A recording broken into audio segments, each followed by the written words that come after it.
Bueno, pues estamos en un nuevo programa, programas de cuarentena de Onda Activista. Y hoy, bueno, esta semana vamos a tener a partidos políticos, aparte de otros contenidos. Y hoy tenemos pues un partido político que siempre ha estado al lado de los taxistas, de los servicios públicos. Y, y vamos a intentar conocer lo que... pues lo que no muestran o lo que no vemos, ¿no? Los taxistas siempre nos hemos quejado de que nos ponen una etiqueta y no nos conocen más allá de lo que somos, ¿no? Como personas. Y esta semana vamos a intentar conocer a nuestros políticos.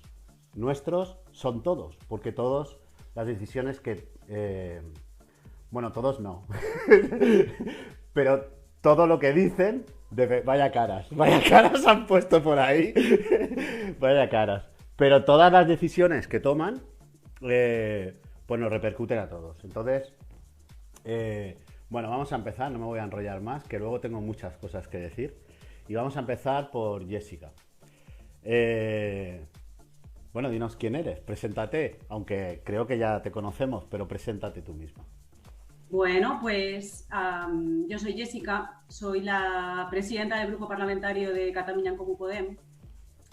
Pero yo creo que aparte de eso, ¿no? Porque una cosa es lo que tú ejerces como en la política institucional, pero para mí hay una cosa que es básica, que es, aparte de diputada y presidenta del grupo parlamentario, soy ciudadana. Soy una ciudadana que un día estaba mirando la tele, que nunca se había sentido interpelada por ningún partido político y que vio a Pablo Iglesias en la tele y vio a Ada Colau en la tele y decidió que, bueno, que quería formar parte de ese movimiento para transformar la vida de la ciudadanía, que por fin nacía un espacio político que sí que nos representaba, que después de haber estado en las plazas y en las calles durante el 15M, por fin eso se había traducido y materializado en una opción política a la cual tú podías votar, y yo decidí que quería formar parte de ese movimiento. Entonces empecé como voluntaria y bueno, y ahora he llegado a la política institucional teniendo muy claro que eso será un periodo de tiempo acotado en el tiempo porque es necesaria la renovación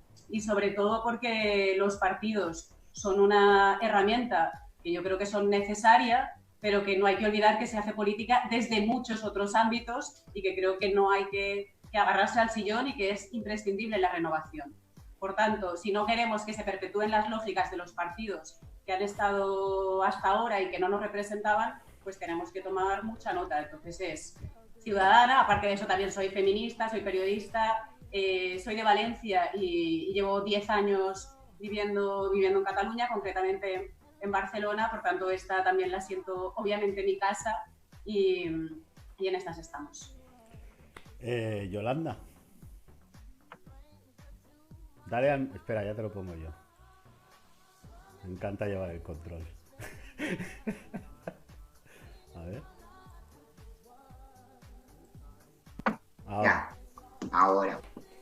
Pues Hola cuéntanos. Tito, buenas tardes a todos. ¿Quién soy yo? Pues soy Yolanda López, soy diputada de Cataluña en Comú Podem en el Parlamento por la provincia de Tarragona.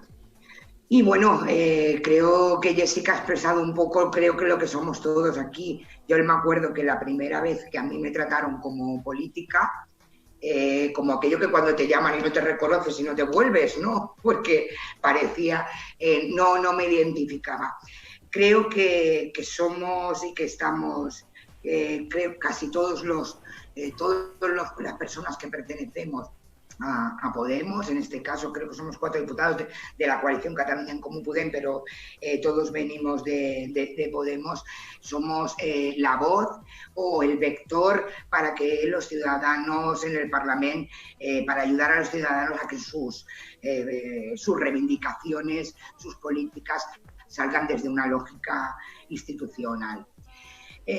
También nací en Barcelona, soy ante todo mamá también, que eso siempre lo digo, creo que es la faceta más importante de mi vida.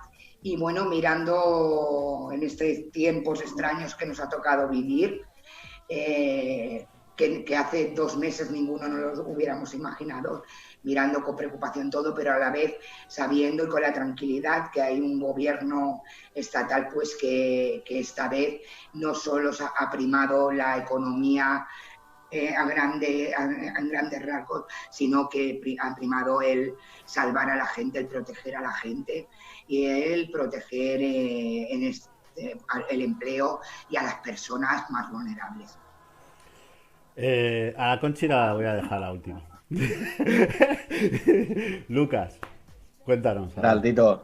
Pues mira, yo viví casi toda mi vida en La Segarra, en un pueblecito súper pequeño, en Biosca, de 200 personas. Y ya cuando me fui a estudiar a la universidad, me fui al piso de mis abuelos, que vivo aquí, de hecho, en Molins de Rey.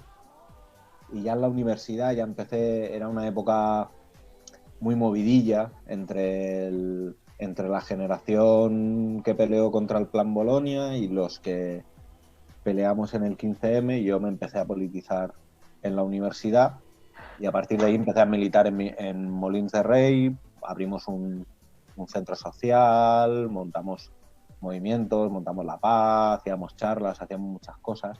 Y cuando irrumpió Podemos, de hecho ya éramos de los frikis que veíamos La Tuerca, que veíamos que veíamos todos estos programas que se emiten en vivo en redes sociales y tal, y cuando empezó Podemos ya montamos el círculo en Molins y montamos la candidatura municipal y a partir de ahí pues empecé a militar en Podem y hasta aquí que nos ha tocado estar, yo creo que en un momento complicado, pero también peleando cosillas en el Parlamento y lo que venga para adelante. Conchi,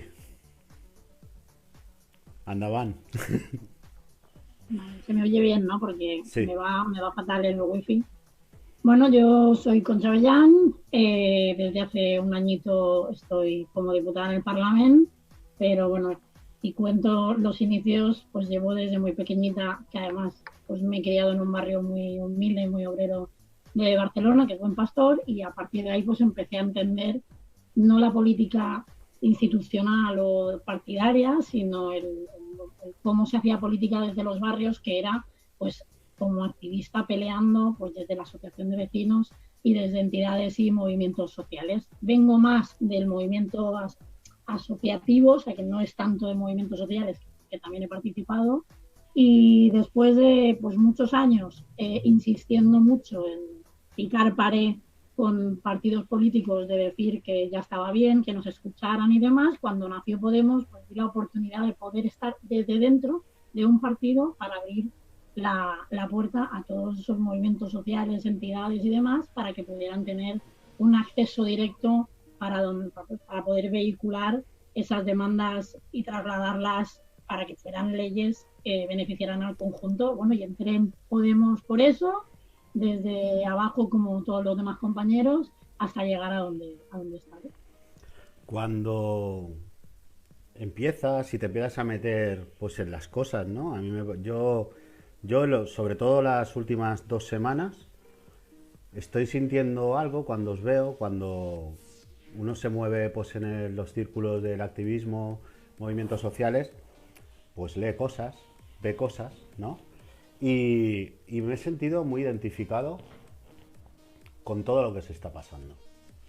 Porque nosotros en Élite empezamos desde abajo, no éramos nadie, fuimos sumando y yo he aprendido una cosa en este tiempo, en estos 6 años, bueno, casi 7 ya que llevamos de lucha casi sin respirar, no te da tiempo a disfrutar una pequeña victoria que ya tienes que estar encima de otra cosa y otra cosa. Y cada vez estás más metido en más cosas, ¿no? Pero a mí me da mucha pena lo que voy a explicar, que es cuando tú estás abajo y miras arriba,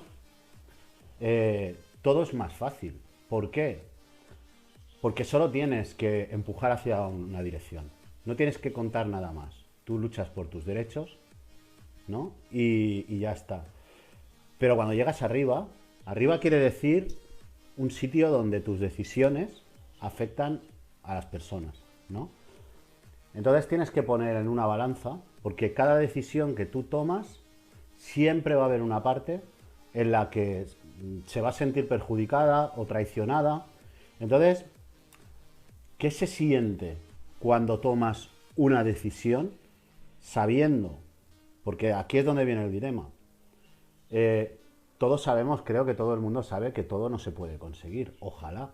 Ojalá hubiera una mayoría absoluta donde tú pudieras hacer y decidir lo que tú quisieras. Pero cuando tú tienes que elegir entre que ayudar a una parte o a un porcentaje, vamos a decir, o nada,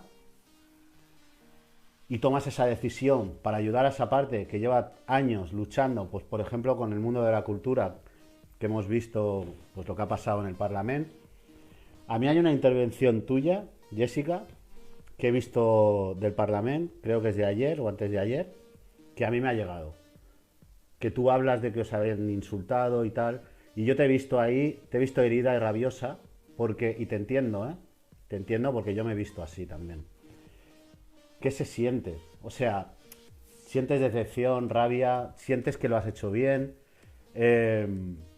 Esa sensación de que llevas tiempo luchando por hacer algo por los demás y cuando consigues rascar, porque ¿qué es mejor? ¿Un 1% de 100 o el 100% de 0? ¿No?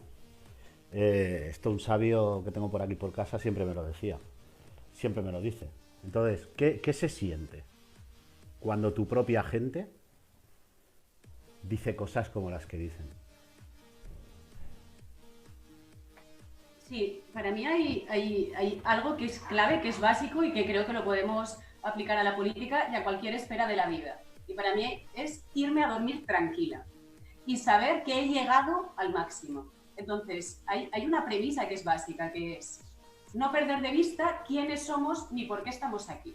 Entonces, yo no he venido, y aparte la intervención a la que tú te refieres es de los presupuestos, yo no he venido de aquí sencillamente a entablar una batalleta política planteando unos máximos y si no los consigo, me retiro y me quedo en una crítica, como tú dices, que es más fácil. O sea, yo tengo claro que no podemos perder ninguna brecha en la lucha por conseguir determinadas oportunidades. Tenemos un panorama dramático, o sea, es que tenemos un país que está partido por la desigualdad. Entonces, cualquier mejora que yo pueda conseguir, me dejaré la piel para hacerlo. Entonces, hay algo básico que es, hay contradicciones. Obviamente que tengo mis contradicciones y que hay una cierta correlación de fuerzas. O sea, si yo estuviese gobernando, si nuestra fuerza política estuviese gobernando, sabemos hacia dónde iríamos. Y yo me quedo con la tranquilidad de que la gente lo sabe, que no nos equivocamos nunca de bando y que estamos aquí porque hemos venido a luchar contra la desigualdad, a conseguir unas condiciones de trabajo dignas, a luchar contra la emergencia climática, a que las violencias machistas las erradiquemos de una vez por todas. Entonces, a luchar contra las plataformas que están degradando y convirtiendo muchas veces en esclavitud lo que tendrían que ser unas condiciones de trabajo dignas. Por tanto, estamos viendo cómo en este país no funciona la redistribución de la riqueza, Entonces, por ejemplo, claro que no hemos conseguido los presupuestos que querríamos, pero hemos conseguido una reforma fiscal que va en la línea. Yo no quiero renunciar a esa reforma fiscal, porque con esa reforma fiscal haré que los más ricos, los que más heredan, los de siempre, las grandes empresas que están contaminando, caray, pues tengan que pagar por lo menos más. Y con eso tendremos unos servicios públicos más necesarios. Yo en la intervención lo comentaba. O sea, los servicios públicos son los que siempre responden, son los que siempre están ahí. Y ahora se está hablando mucho porque estamos viendo que son los que nos están salvando las vidas. ¿Cómo se financia eso? ¿Con las donaciones del señor Amancio Ortega? Pues a mí no me da la gana, porque eso es estar al albur del capricho de un señor que está explotando para empezar a gente en otro punto del planeta. ¿Cómo se financian? Con impuestos, con los presupuestos. Entonces, claro que tenemos nuestras contradicciones, claro que no llegamos al máximo, claro que me enfado. O sea, claro que me jode que encima, ¿qué estamos haciendo para sacar adelante unos presupuestos que no son los nuestros? Encima tenga que aguantar determinados insultos, ya no de los nuestros, sino de la gente incluso que estamos viendo del gobierno, como no solamente están intentando desgastar al gobierno central y nos están intentando desgastar a nosotros, pero hay una cosa básica y es que esto no va ni del gobierno, ni de nosotros como espacio político, ni de nosotros como personas. Tenemos que ponernos por encima de todo eso y pensar en la angustia y en la necesidad que está pasando muchísima gente que no tiene para llenar la nevera, que no sabe si a final de mes podrá pagar un alquiler, y a mí me da una cierta tranquilidad que por lo menos nosotras estamos llegando hasta donde podemos. Y eso me lo aplico también al gobierno central. Claro que no tenemos una fuerza espectacular en el gobierno central, porque sabemos que la correlación es la que es, sabemos que hay más ministerios del Partido Socialista que nuestro, y sabemos quién es también el Partido Socialista cuando se le deja solo y cuando tiene más fuerza, porque lo hemos visto en otras ocasiones. Pero sí que es cierto que se está dando una respuesta a la crisis que es diferente a la que se dio en 2008. ¿No? Antes aceleraron los desahucios express y ahora se han suspendido los desahucios. O se garantiza el suministro básico, o se están flexibilizando los ERES.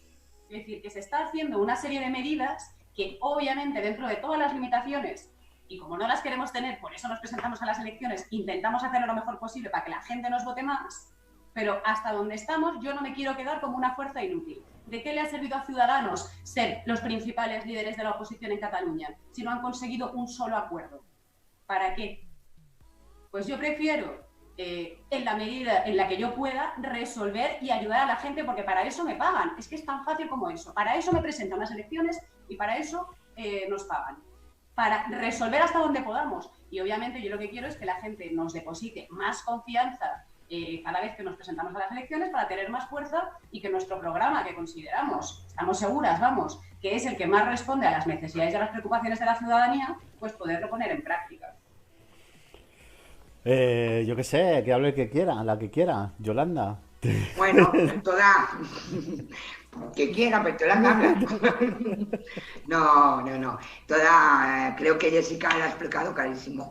Creo que nosotros, hubo un punto en esta legislatura que decidimos ser útiles, es decir, ser útiles, y creo que lo hemos sido. Claro que no son nuestros presupuestos, claro que si tuviéramos una mayoría absoluta sería totalmente diferente, claro que, pero entre eso, ya lo ha dicho Jessica, y no conseguir nada, y que el mes que viene los jóvenes que van a matricularse en la universidad paguen un 30% menos, pues oye, yo estoy muy orgullosa.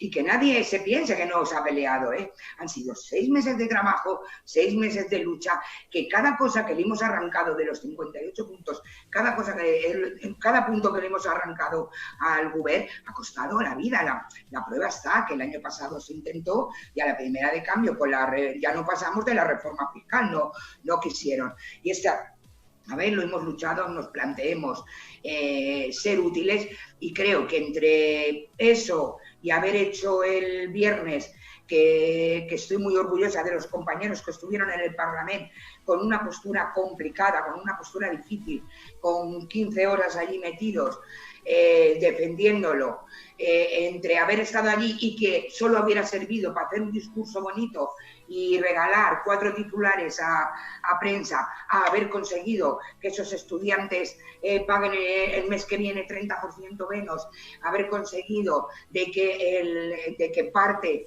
de los atrasos que la Generalitat le debía a los ayuntamientos por la Escuela del Sol se puedan ya dar y que con eso se pueda ayudar a la crisis del coronavirus y vayan los ayuntamientos más deshogados y puedan ser también más útiles a la ciudadanía, de que se puedan... Esta mañana había una compañera que es enfermera que decía, oye, pues yo encuentro muy bien que hayan salido los presupuestos adelante, porque mis compañeras que están ahora mismo, que las han contratado para que se puedan abrir con esto, van a poder seguir con el contrato. Es decir, creo que esa es la razón. El hacer oposición útil, hacer oposición inútil. Y Jessica le ha dicho muy bien, a nosotros nos pagan, y ya no es que nos paguen, es que creo que los 4 que estamos aquí, hablo por los compañeros que estamos aquí, los 4, aunque creo que todo el partido es igual, y todos los compañeros también de estatal y todos los regidores, nos metimos y asumimos la responsabilidad de estar en las instituciones para ser útiles y para ayudar lo que venimos defendiendo en las calles, y tú lo sabes bien, que igual que estamos defendiendo en las instituciones, hemos estado a vuestro lado a la misma vez ayudándoos y apoyándoos en las manifestaciones de la calle. Dale, Lucas.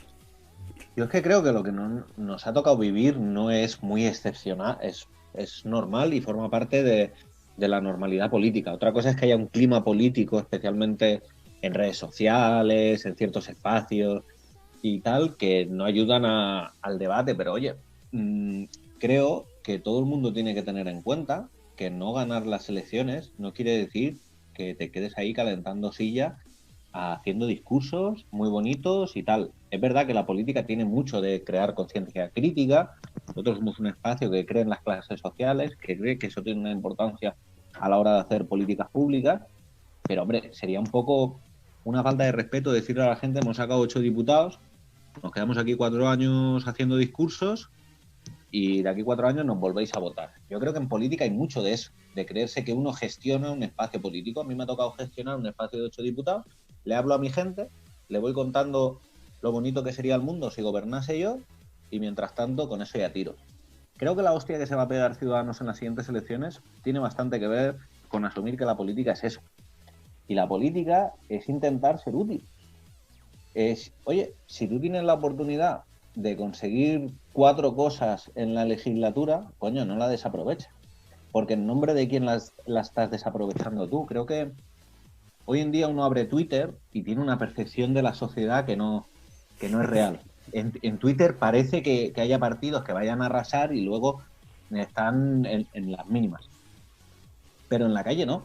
Si yo veía las encuestas, todos estos meses que hemos estado negociando, todos estos meses íbamos subiendo en intención de voto, en apoyo, etcétera, etcétera. Porque hay mucha gente, incluso la que no nos vota, incluso la que ha votado a partidos de gobierno, que, joder, está muy de acuerdo en lo que se está aprobando. Y que incluso le parece una cuestión de mínimos. Es decir, si creo que con la que está cayendo todos compartimos que lo que se haya avanzado estará bien, pero que queda mucho más por hacer, que estamos en una situación donde hay que reforzar más los servicios públicos, donde hay que reforzar más la progresividad fiscal, etcétera, etcétera. Pues todo lo que podamos avanzar, lo avanzaremos, porque es que a mí se me caería la cara de vergüenza de decirle a la gente, esto es como, parece que la política tenga que ser diferente a otros espacios que hay. Es como si un abogado laboralista te dice, no, yo si no gano el juicio, no negocio nada. Si no consigo lo que yo quiero, no negocio nada en tu nombre. Y tú eres el cliente y le dices, oye, perdona, vamos a hablarlo, porque no estás negociando para tu prestigio, para ti, estás negociando para todos los demás. Es decir, para la gente a la que representas. Y yo creo que la política también tiene de esos espacios y que hay que saber jugar en ellos y que hay que saber representar intereses en ellos y que hay que saber conseguir cosas. Y si no te permite luego hacerte fotos como si fueras el Che Guevara, pues mala suerte, porque no has venido ahí a hacerte fotos. Has venido ahí a representar unos intereses de una mayoría ciudadana que necesita que los servicios públicos funcionen en este país. Y yo en relación a eso me siento muy tranquilo. Y sé que hay gente que nos critica, Pero yo también, antes se decía mucho una cosa, que es que yo no votaría a nadie que no fuese madre o que no fuese padre, ¿no? Creo que más allá de eso, es decir, yo valoro más la opinión de la gente que ha tenido responsabilidades y que sabe que, pues que a veces, sea la que sea, gestionar la economía familiar, gestionar una pyme, gestionar un sindicato, una asociación, militar en un movimiento social. Yo durante años, no sé, es que cuando eras militante de la paz no ibas a un banco a pedir que colectivizasen el banco. Ibas a negociar cosas, condiciones, moratorias, etcétera. No creo que sea un elemento tan diferente. Otra cosa es que en este Parlamento y en esta Cataluña parezca súper loco que rompamos bloques y que intentamos hacer cosas más allá del resultado electoral. Intentamos aprovechar oportunidades, pero yo creo que podemos estar muy tranquilos de lo que hemos conseguido y bastante satisfechos. Conchi. Sí, bueno, al final siempre acabo hablando la última. Bueno, ya. Ahora te haré otra pregunta segura para Vale, que hables no, la primera. Bueno, pues estoy de acuerdo con lo que han dicho y no sé qué decir, ¿no? Sí, ya no sé qué decir, está todo perfecto, ¿no? No, pero bueno, sí que compartiendo todo lo que dicen los compañeros, yo lo he pasado mal estos días. Lo he pasado mal pero por la propia impotencia de no haber conseguido más. Es decir, no es tanto que nosotros hemos hecho un currazo enorme y hemos apretado muchísimo para conseguir las mejoras que se han conseguido, pero tenemos la fuerza que tenemos. Es decir, 8 diputados y diputadas, no hay más. Y a partir de ahí, pues podemos apretar y exigir el máximo posible. Me he sentido mal porque bueno, pues podríamos haber conseguido más cosas, pero no ha sido así. Y ha sido, bueno, pues lo que decías, que te mueves dentro de esa contradicción. Estoy muy orgullosa de mis compañeros que han estado ahí apretando al máximo y sé que lo han dado todo porque, o sea, lo han dado todo. Horas interminables, noches sin dormir para sacar todo lo que se ha sacado. Y estoy súper orgullosa de todo ese trabajo y también de que los propios partidos hayan apoyado y hayan empujado para que eso se hiciera realidad. Porque, o sea, no es una cosa que se haya tomado entre cuatro. No, hay unos partidos detrás donde han estado también empujando. Y entendiendo que es súper importante también, yo tiro ahí para mi balón, súper importante también tirar, conseguir mucho más de sanidad y conseguir mucho más de educación, conseguir más de trabajo, de empresa, industria, medio ambiente, siempre se ha quedado muy detrás y siempre se ha quedado muy fuera en el mundo de la cultura, y en ese acuerdo sí que se ha conseguido arrastrar bastante más presupuesto para el mundo cultural, que hace que también aquella gente trabajadora que también está levantando el país haya tenido un poquito más de oxígeno y vaya a tener más oxígeno porque vamos a seguir sacando más. Y yo por eso estoy súper orgullosa de eso, pero entendiendo de que podíamos haber sacado más si hubiéramos tenido mucho más. Así que ya sabéis. Como gente que lleváis años luchando, ¿qué se siente cuando llevas pues 10 años diciendo que esto va a acabar mal, que están privatizando todo, que bla bla bla, que no sé qué, que no sé cuántos? Mira, yo os voy a explicar lo que siento cada vez día a las 8 de la tarde. A mis vecinos los tengo pero fritos. Fritos. ¿Dónde estabais vosotros cuando estaban en la calle? ¿Dónde estabais viendo Gran Hermano, viendo no sé qué? Les tengo, bueno, a mí que a mí ya pasan de mí porque ya me conocen. Pero un poco, volvemos a lo de antes. Hostia, es tan pequeña la parte de toda la ciudadanía que se da cuenta de las cosas. Esta sociedad tan individualizada que solo piensa en sí misma. ¿Pensáis, bueno, esperanzas supongo que tendréis, ¿no? Porque los que estamos ahí luchando y empujando, pero a mí es que el coronavirus, si no fuera por las muertes, a mí es que me cae de puta madre. Es verdad, lo digo así. Si no fuera por la gente que está cayendo inocente y que no se lo merece, los que no se lo merecen, ¿eh? Pero está poniendo en el centro el debate de dónde venimos, está dejando, bueno, la gente está viendo qué es lo que realmente importa. ¿Pensáis que de aquí en adelante va a cambiar la mentalidad de la gente? ¿O cuando los lobbies empiecen a confundir a la gente y con mentiras, manipulaciones, bueno, el capital, vamos a volver a la misma mierda que teníamos antes. Ahora ya, que hable Ahí la que si quiera. quieres, ahí empiezo yo. Va, ya empiezo, acabo y empiezo. Creo que era hace muchos años ya, estoy hablando de hace como 20 años. En su momento se empezó a hacer más movilizaciones en el Valle Brón, no sé si os acordáis, en el Paseo del Valle Brón, donde cortaban la carretera a hora punta un viernes a las 6 de la tarde.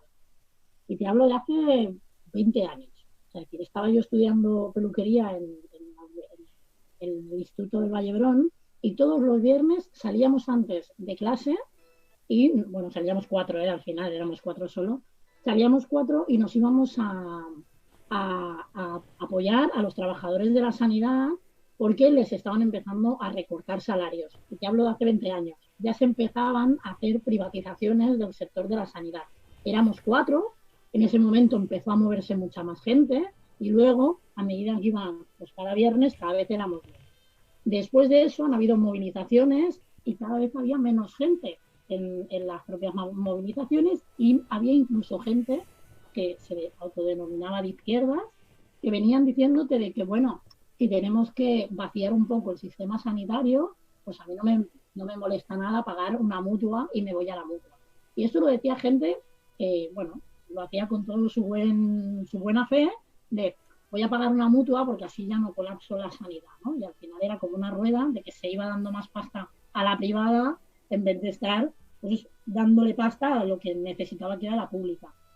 Ha pasado eso durante muchos años y la gente no era consciente del peligro de los recortes que se estaban haciendo en sanidad y se decía por activa y por pasiva. Y una de las cosas que yo en toda esta época, ¿no? Digamos, en este tiempo que llevamos encerrados, hablando con los vecinos y las vecinas, sí que entienden, ahora por lo menos han llegado a entender la importancia de la sanidad pública. Incluso aquella gente que a día de hoy sigue pagando las mutuas, que les han llegado a decir que no les atendían y que se fuera a la pública. Y esa gente ha empezado a dejar de pagar las mutuas para ya empezar a ya participar más de lo público. Creo que algo sí que se ha puesto, o sea, esto lo ha puesto encima de la mesa como un ejemplo clave, pero sí que la sociedad está empezando a ser consciente de que recortar es un peligro y más en esta situación. Ahora bien, como se nos da todo tan bien, ayer por la mañana estaba a la calle de AUPA. No bueno, sé. Bueno, iremos viendo, ¿eh? Yo espero, no, yo aquí no, donde vivo no había tanto, pero sí que la propia sociedad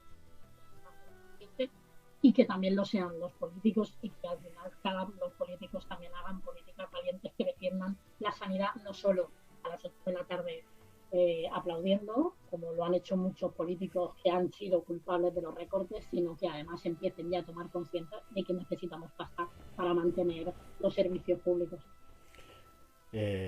Jessica, ¿qué se siente cuando alguien como el de Guindos dice que es necesaria pues esto de la paguita?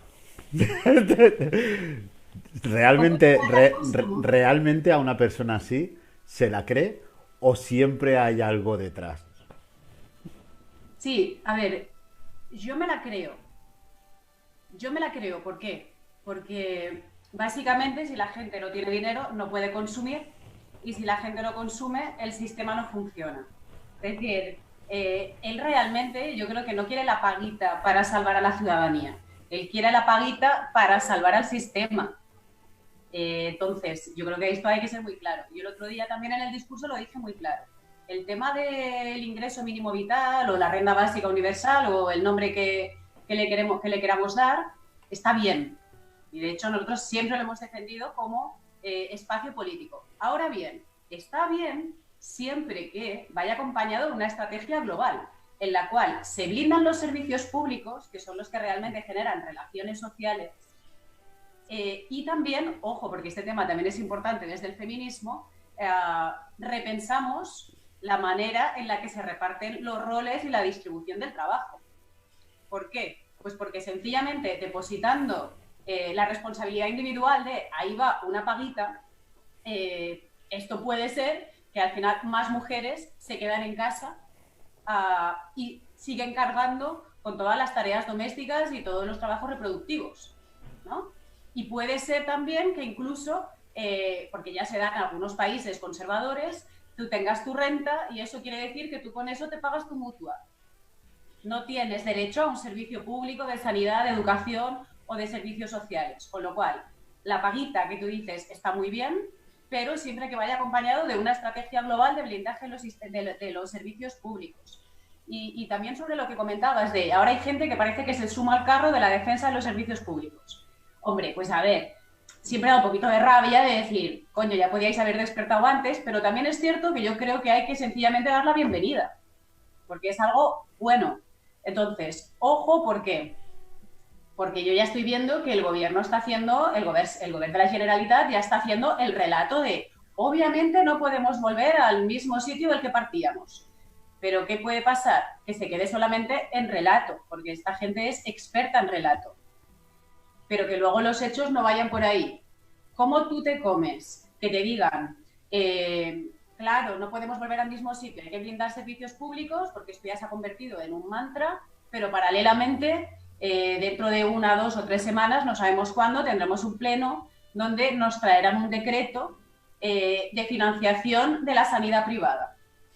Ojo, entonces te dicen, no solamente es la privada, bueno, tenemos un guirigay de sistema sanitario tremendo. Tenemos el público, luego tenemos el Siscat, que hay público, concertado público y concertado privado, y luego tenemos el privado. Entonces, resulta que Cataluña pretende darle a la privada 43.000 euros por paciente derivado, cuando, por ejemplo, en Navarra, que tiene de la sanidad privada más cara de todo el Estado, pagarán 24.000. Claro, tenemos a la patronal de la privada tocando las palmas y más contentos que una vergüenza. Es una vergüenza. Esto es lo que puede pasar, que haya un relato o un discurso generalizado de blindar los servicios públicos, pero que luego los hechos no se correspondan. Por tanto, tendremos que estar muy atentos a decir, no, o sea, es que usted no puede aprovechar este momento de crisis en el que realmente no se sabe muy bien qué se está probando, pues para hinchar otra vez los bolsillos de la privada o para subir el sueldo de los expresidentes, que también es lo que quieren hacer.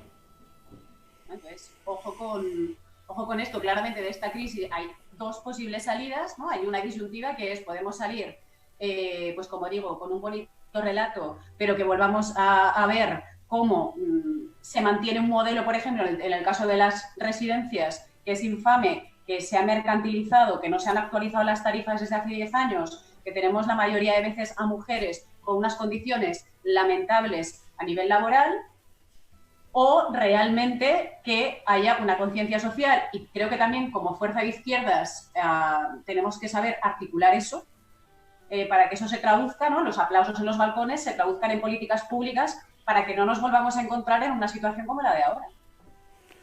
Lucas, cuando las elecciones municipales, yo estuve haciendo el canelo, como siempre, con una cámara allí, entrevistando a la gente. Bueno, fuimos una minoría, fuimos a Sant Jaume a animar a Ada Colau y a respaldarla porque somos de Ada. Y aquello estaba petado de independentistas, que me parece de puta madre.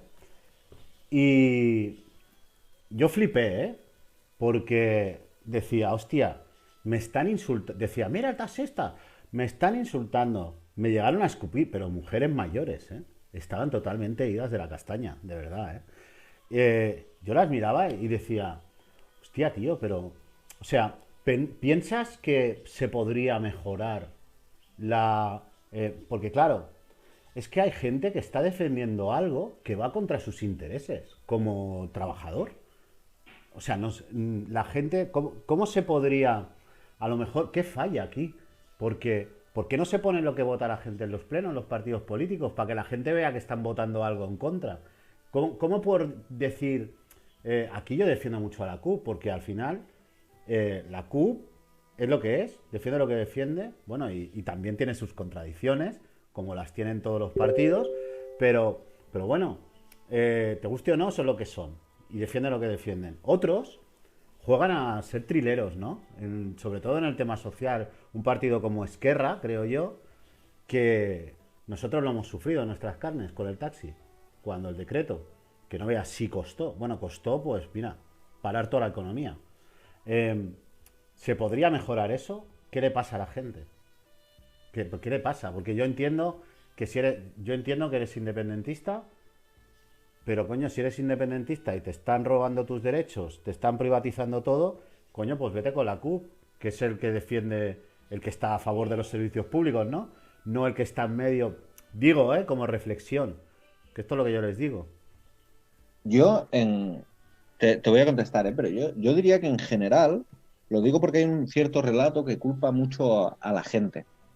Yo en general estoy muy orgullosa de la gente de mi país. O sea, yo creo que tanto en Cataluña como en España han pasado cosas que en el resto de Europa son impensables. Mira, o sea, ya no solo el 15M, el 8 de marzo, el haber sido un país extremadamente conflictivo contra la gente que de alguna forma dilapida lo público y dilapida el bien común, sino también por muchas otras cosas. Hay países en Europa que hoy están debatiendo si es democrático o no que la gente de 80 años pueda ir a un hospital. Pues yo estoy orgulloso de vivir en un país donde eso no sea motivo de debate y quien plantea eso sea absolutamente marginal.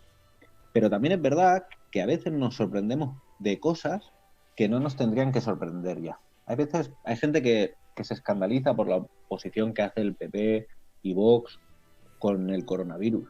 Pues es la misma que hicieron con el 11M y es la misma que llevan haciendo cada vez que pierden el poder.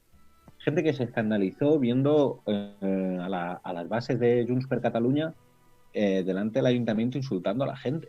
Pero sí, hicieron, cuando a Pujol le estalla el caso Banca Catalana, le convocaron una manifestación en las puertas del Parlament que se llamaba Yo con Pujol, y a los diputados del PSUC y del PSC se les escupía en la cara. Esa pulsión reaccionaria siempre ha estado ahí y siempre ha habido parte de la base social de lo que tradicionalmente se llama la pequeña burguesía, del centrevila de cada ciudad, que han sido muy reaccionarios. Hay ciudades en el área metropolitana de Barcelona donde los hijos de los regidores del PSUC no podían ir a comprar a la tienda del pueblo, porque era el boutique del pueblo, el comerciante de toda la vida.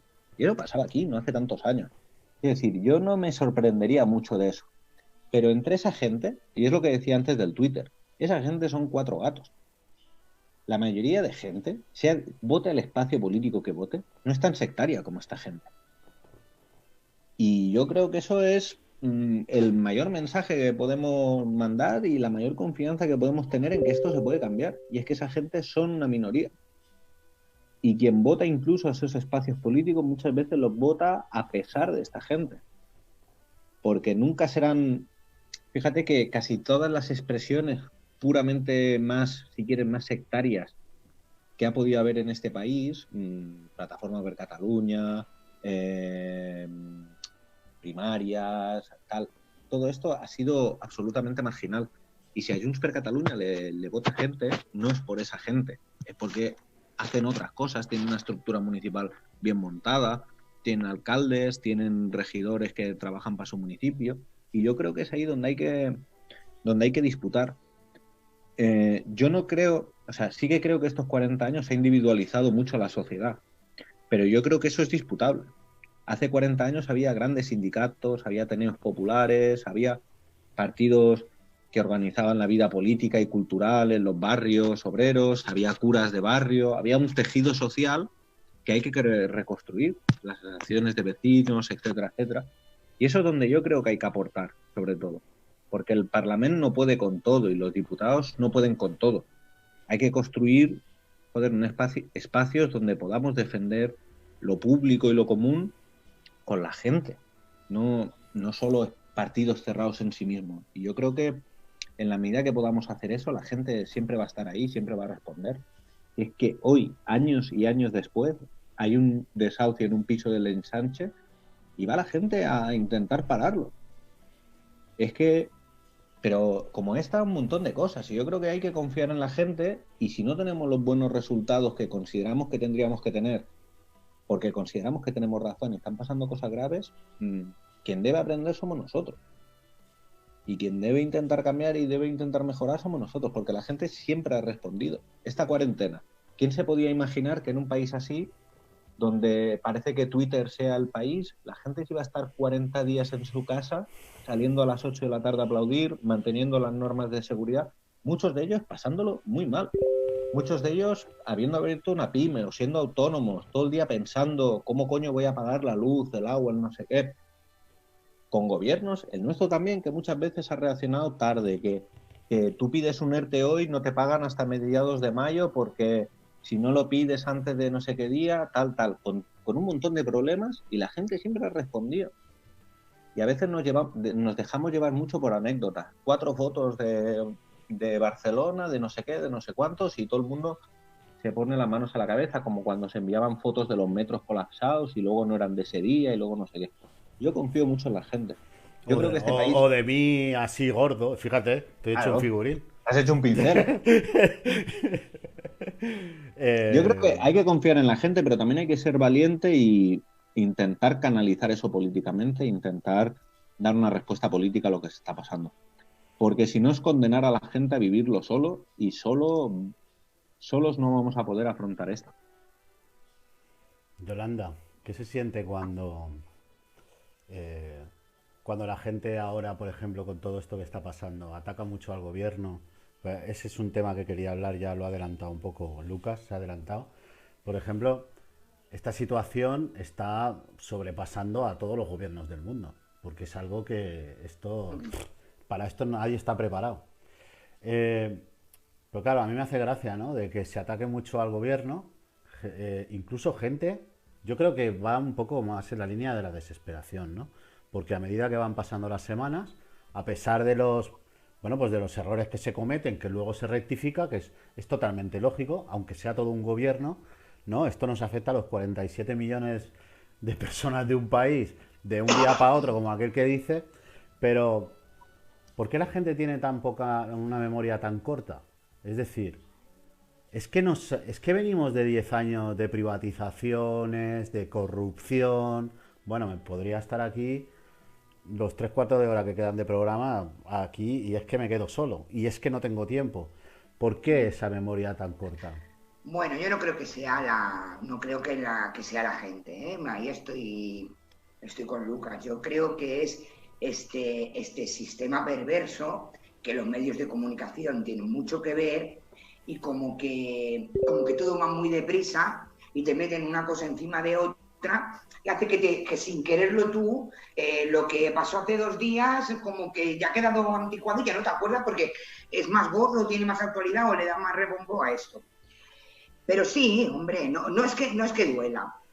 A ver, estamos viendo que el gobierno actual es muy diferente a cómo se actuó y cómo gestionaron la crisis del 2008, que es la que más reciente podemos tener, así de crisis gorda, aunque para mí no tiene comparación con esta, pero a cómo se está gestionando esta crisis.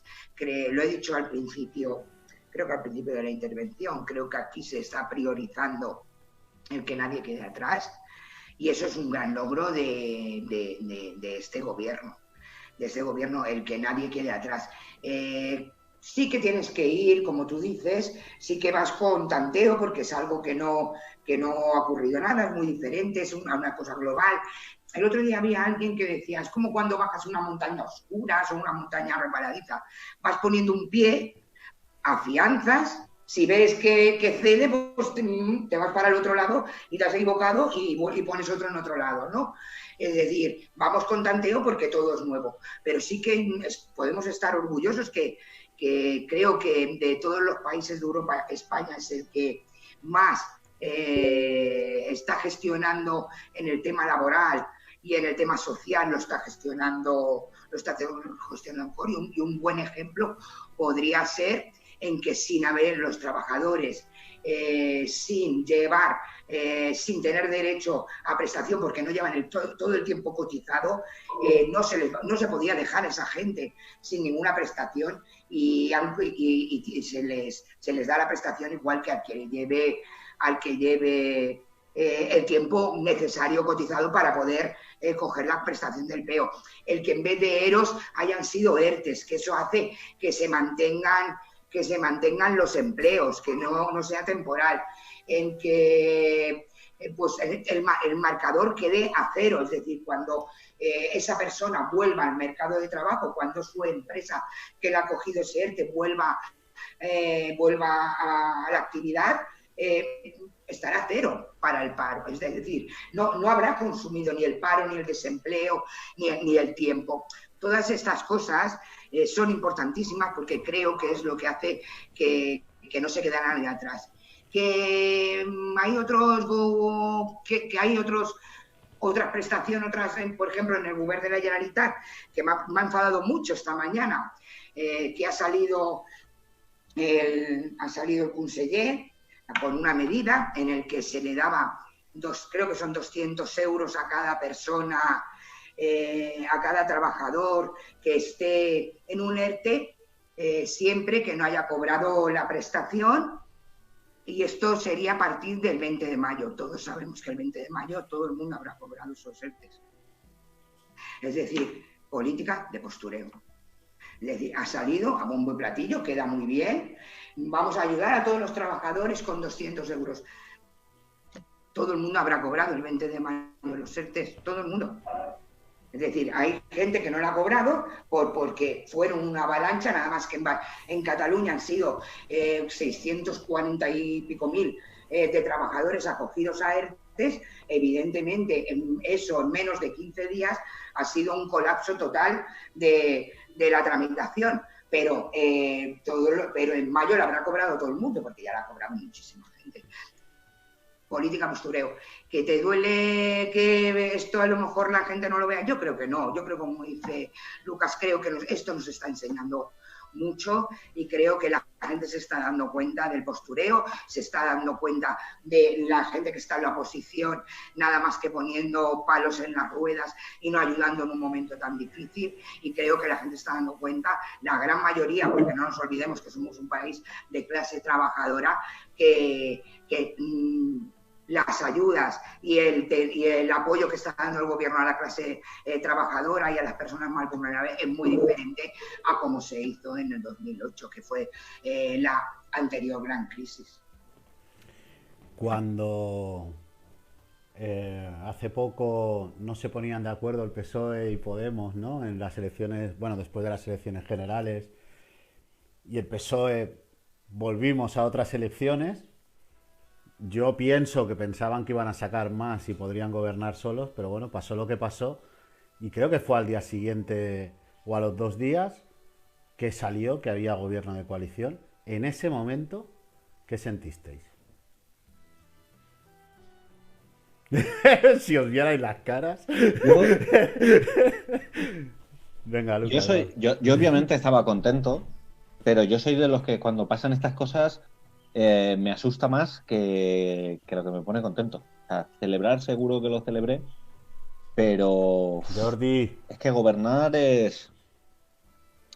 no solo es una responsabilidad, sino que también es muy complicado cuando juegas en un terreno que no es el tuyo. Jordi, luego. Nosotros nunca habíamos gobernado en el Estado. A las 5:30. Es una institución que no es nuestra, que está atravesada por conflictos, por presiones que no son nuestras, que el PSOE se la conoce de arriba abajo, es decir, y lo vemos, ¿no?, ahora en las discusiones abiertas que hay en torno al ingreso mínimo vital, en torno a la regulación del precio de los alquileres, etcétera, etcétera.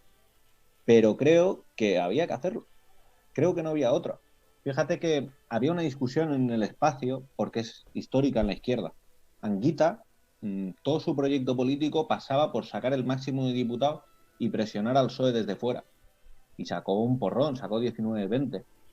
Y Felipe González pactó con Pujol y te pone en jaque todo tu proyecto político, porque eres prescindible. Y yo creo que lo serio en esta coyuntura era intentar atar al PSOE en un gobierno, intentar atar al PSOE en una mayoría progresista y que no basculase. Pero va a ser un reto. Va a ser un reto, y yo creo que en gran parte el éxito de este proyecto político será que continúe habiendo mayorías progresistas. Yo sí que creo que en España es la izquierda la que pierde las elecciones, que a la derecha siempre le ha costado más construir mayorías, y que es la desmovilización del del progresismo en España lo que genera las condiciones para que gane la derecha. Y en estas circunstancias que va a haber tanta gente, ya no solo en lo simbólico, tener un gobierno que tímidamente republicano, tener un gobierno que va al 8M, tener un gobierno que se siente identificado, sino en lo material, en lo que consigas transformar este país, es donde te vas a jugar la continuidad no solo de un proyecto político nuevo, sino creo que de las mayorías progresistas en este país. Y por lo tanto el reto es enorme. Yo soy de los que cuando vienen cosas así me preocupo más de lo que celebro. Aún así fueron 5 años peleándolo. Y fueron 5 años que a nosotros nos han costado caro. Es decir, porque cuando irrumpimos con 69 y luego con 71, daban los números igual que ahora. Y no los querían porque porque nos los íbamos a comer con patatas con ese peso. Y era evidente. Y nos ha costado mucha tensión interna, nos ha costado mucho desgaste político, pero creo que nacimos para esto y que ahora toca demostrar que todo eso tuvo sentido. ¿Y qué creéis que sintió el PSOE cuando Ciudadanos hizo así y solo había la opción que había? Ahí... Yo creo que se esperaban sacar votos de Ciudadanos, pero es que todos los estudios postelectorales dicen que el PSOE no solo no sacó votos de Ciudadanos, sino que además perdió voto hacia la derecha. Con lo cual creo que se le pasaron las ganas de seguir experimentando. Y dijeron, bueno, ya estoy solo ante el peligro de tener que gobernar con esta gente, pues hay que asumirlo ya, porque si no... Jessica, ¿crees que Pedro Sánchez ha vuelto a dormir? Bueno, claro, la pregunta es, ¿qué Pedro Sánchez de todos, no? Espera, me voy a quitar la pantalla.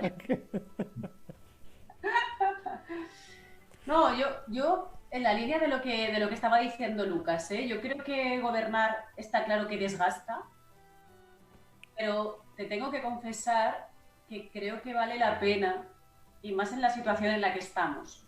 Es decir, es que por un momento, solo por un momento, pensemos cómo estaríamos si ahora hubiese un gobierno a la andaluza, un gobierno de Ciudadanos, del Partido Popular y de Vox. Es que pensémoslo por un momento. Es que el modelo de Globo sería el extensivo a todas partes. Es que no hubiese habido ERTEs, es que la gente estaría directamente despedida. O hubiesen hecho alguna locura del estilo de Gran Bretaña en los primeros días, cuando dijeron, venga, que nada, que aquí todo el mundo a la calle porque la economía es lo importante. Quiero decir, es que el Partido Popular hizo la reforma laboral en su momento. Imaginemos cómo estaríamos ahora. Es que yo recuerdo que después de la crisis de 2008, el Partido Popular excluyó de la cobertura del sistema sanitario a la población inmigrante. O sea, es que pensemos por un momento cómo estaríamos. Por tanto, claro que como fuerza política es una responsabilidad enorme, es un desgaste tremendo. O sea, yo los miro en la tele y yo digo, pobres, o sea, si es que no duermen, como tú decías, me preguntas, ¿tú crees que Pedro Sánchez? Yo creo que ahora mismo no hay nadie en el gobierno que duerma, pero porque la dimensión de lo que estamos teniendo delante, la crisis de 2008 se queda corta, igual el crack del 29 se queda corto y esto se parece más a la devastación de después de la Segunda Guerra Mundial. O sea, es que estamos hablando de una crisis de unas dimensiones tales que todas las decisiones que hay que tomar, y sobre todo también lo que comentaba antes Yolanda, es decir, ante una situación que nunca ha pasado y que no sabemos cómo se comportará el virus, porque por un lado se pensaba que con el calor pues a lo mejor se reduciría, pero estamos viendo que no siempre es así. Antes se decía que a lo mejor quien ya estaba contagiado, quien ya lo había pasado, quien se había contagiado, ya se había inmunizado y luego estamos viendo que no es así. Es decir, que nos estamos encontrando con que desconocemos el virus, que no sabemos cómo se acabará comportando, que por tanto no sabemos si puede haber un rebrote, porque ya se está hablando de que puede haber un posible rebrote, que no sabemos tampoco cómo reaccionará el sistema económico, ni siquiera sabemos ahora mismo Europa. O sea, que Europa es crucial la respuesta que dé. Pensemos eso también, cómo se acabará comportando y no todo lo que nos llega es demasiado esperanzador.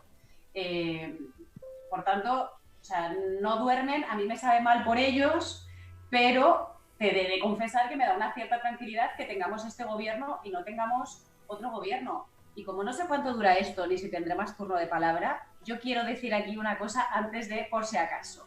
O sea, creo que nos tenemos que concienciar todos y todas y tenemos que convertirlo en sentido común y en la línea de lo que hablábamos antes. Tenemos que salir con más derechos y no con menos derechos, que independientemente de la fuerza política a la que hayas votado antes, independientemente de si eres independentista o no eres independentista, me da igual. Independientemente de todo, hay algunas cosas que son básicas y que tenemos que garantizar. Una es sacar del mercado bienes básicos. No puede ser que estén sometidos a la especulación ni la alimentación, ni las mascarillas, ni los respiradores, o sea, ni siquiera la vivienda. O sea, no puede ser. O sea, no puede ser que haya una guerra comercial a nivel internacional a ver quién acapara más mascarillas o que no se pueda garantizar que todo el mundo tiene derecho a la suya. O sea, eso es imprescindible. Lo segundo es que tenemos que garantizar que gobierne quien gobierne. Tiene que haber un suelo mínimo para financiar los servicios públicos. O sea, no puede ser que de repente llegue uno que decida que la sanidad, por lo que sea, o la educación o los servicios sociales se financia incluso menos, se infrafinancia, se externaliza o se privatiza. O sea, tenemos que garantizar que eso es imprescindible, que no se mercantilizan, ni se externalizan, ni se privatizan las residencias. O sea, después de toda la vida cuidándonos, sacando adelante este país, o sea, garantizando los derechos del estado de bienestar, que son los que tenemos y nos estamos cargando, ahora nuestra gente mayor se está viendo en la más absoluta vulnerabilidad. Y yo creo que hay otra, que es no seguir reventando el planeta. Es decir, cuando decíamos en plan, es que nos estamos cargando el planeta y eso tendrá consecuencias, pues en cierta manera, virus ha habido siempre, pero esta crisis que tenemos ahora se puede repetir más a menudo. Y eso es porque nos estamos cargando la biodiversidad. Y la biodiversidad lo que hace es de frontera natural contra todos estos virus y bacterias. Por tanto, ojo también con las actuaciones. Insisto, yo creo que son unos pilares básicos que tienen que formar parte de un gran acuerdo que, independientemente, insisto, de si eres independentista o no, o del partido político que hayamos votado en las anteriores elecciones, o sea, esto tendría que convertirse en una reivindicación de toda la ciudadanía. Yo he soltado aquí mi chapa, pero es que no quería que esto se quedase fuera. Nada, tranquilas. Sí, aquí podemos estar hasta cuando queráis. A ver, Conchi, tú obligarías, o sea, tú sacarías una ley, porque esto yo siempre lo digo, porque me parece que la gente es muy irresponsable cuando no va a votar. El porcentaje de la gente que vota, con la importancia que tiene para todas nuestras vidas, es irrisorio. Incluso en estos últimos tiempos, con todo el conflicto que ha habido, tanto en Cataluña como en todo el Estado, el porcentaje como que no. ¿Tú sacarías una ley, como haría yo, del que no vaya a votar sanción? No, porque el no ir a tú votar puedes votar también tú puedes votar en blanco, ¿eh? Claro, pero el no ir a votar también es una opción. O sea, es decir, que es que no todo el mundo no va a votar porque lo que sea. O sea, a lo mejor hay gente que no quiere votar porque no quiere, porque su opción política es esa. O sea, que también hay que reconocérsela. Yo conozco un montón de anarquistas que no van a votar porque no quieren ir a votar, porque no entienden que se tenga que votar a ningún partido. Yo digo porque también es una opción política. Yo no obligaría como ley a que la gente pudiera ir a votar. Quizás buscaría fórmulas para aquella gente que para quiere motivar, votar, ¿no? Para motivar. Por claro, ejemplo, aquella gente que quiera votar, que que aquella sé, gente una que... cajica de mascarillas y una caja y un paquete de guantes. No, o facilidades, porque no todo el mundo trabaja. O sea, hay mucha gente que también está trabajando, por desgracia, en negro y que no puede ir porque no puede decir es que tengo que ir a votar o no. O sea, hay muchas circunstancias que permiten, o sea, que están prohibiendo que esa persona pueda ir a votar. Y eso no puede ser.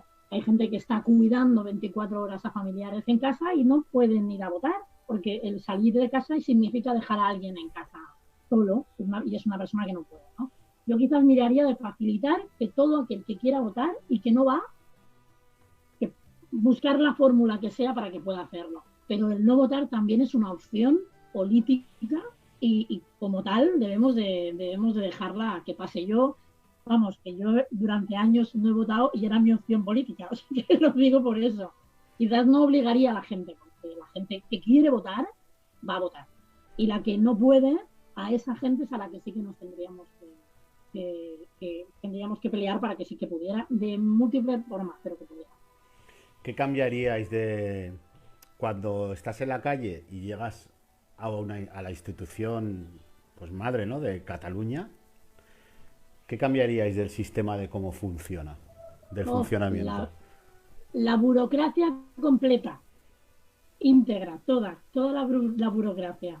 O sea, que, que tengas que hacer mil y una para poder hablar con un conseller o consellera, que tengas que hacer mil y una para que un colectivo, una entidad, una asociación pueda ir al Parlamento y participar en una comisión que pueden pasar meses, que también necesitas un mínimo de diferentes diputados, o sea, toda esa burocracia de que haces una pregunta y tardan como 3 meses en contestártela.